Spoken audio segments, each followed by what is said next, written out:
വയസ്സുകാരൻ്റെ വെറും ക്രൂരത അതിന് ഉത്തരവാദി അവൻ്റെ ഒന്നാനച്ഛനല്ല, രണ്ടാനച്ഛൻ, ഒന്നാം തള്ളയുമാണ്. ഇവന്മാരെ കടിച്ചു കൊല്ലേണ്ട സമയം കഴിഞ്ഞിട്ടുണ്ട്. ഈ 1.5 വയസ്സുകാരൻ്റെ വീഡിയോ കണ്ടത് നിങ്ങൾക്ക് വിഷമം മനസ്സിൽ വരും. അത്രക്കുള്ളൊരു വീഡിയോ ആണ് 1.5 വയസ്സുകാരൻ്റെ ക്രൂരത. എന്നാ വെച്ചാൽ അവൻ്റെ അമ്മ ഗർഭിണിയായിരിക്കുമ്പോൾ, എന്ന് വെച്ചാൽ 1.5 വയസ്സുകാരൻ വയറ്റിലായിരിക്കുമ്പോൾ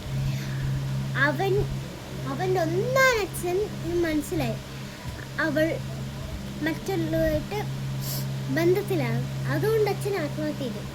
അതേപോലെ പല വീഡിയോസ് ഇപ്പോൾ തരംഗമാണ് 1.5 വയസ്സുകാരൻ്റെ. അതിൻ്റെ കൂടെ സലിംകുമാറിന് ആ സൈക്കോ കില്ലറിനെ അടിച്ചു കൊല്ലേണ്ട സമയം കഴിഞ്ഞിട്ടുണ്ട്. എന്താണ് അവനെ സൈക്കോ കില്ലറിനെ അടിച്ച് കൊല്ലണം. എനിക്ക് തന്നെ ദേഷ്യം വരുന്നുണ്ട്.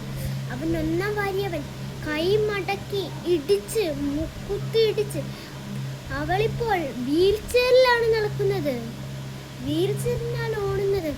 അതും ഭിത്തി തറയിട്ട് 10 റൗണ്ട് ഇടിച്ച്.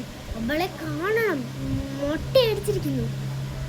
പിന്നെ കുഞ്ഞിൻ്റെ 2 കൈ തല്ലി ഒടിച്ചു. അതിൻ്റെ ശരീരഭാഗത്ത് 51 മുറിവുകളാണ് കണ്ടെത്തിയിട്ടുള്ളത്. പിന്നെ അവന്മാരെ കടിച്ച് കൊല്ലേണ്ട സമയം കഴിഞ്ഞ്. ഇതൊക്കെ ഒരു മേളിയിരിക്കുന്ന ആൾ കേൾക്കുന്നുണ്ട്. ഇതൊക്കെ ആരാ? നമ്മുടെ ദൈവം. അവന്മാർക്കൊക്കെ ശിക്ഷ കൊടുത്തെങ്കിൽ നമ്മൾ അടങ്ങത്തുള്ളൂ.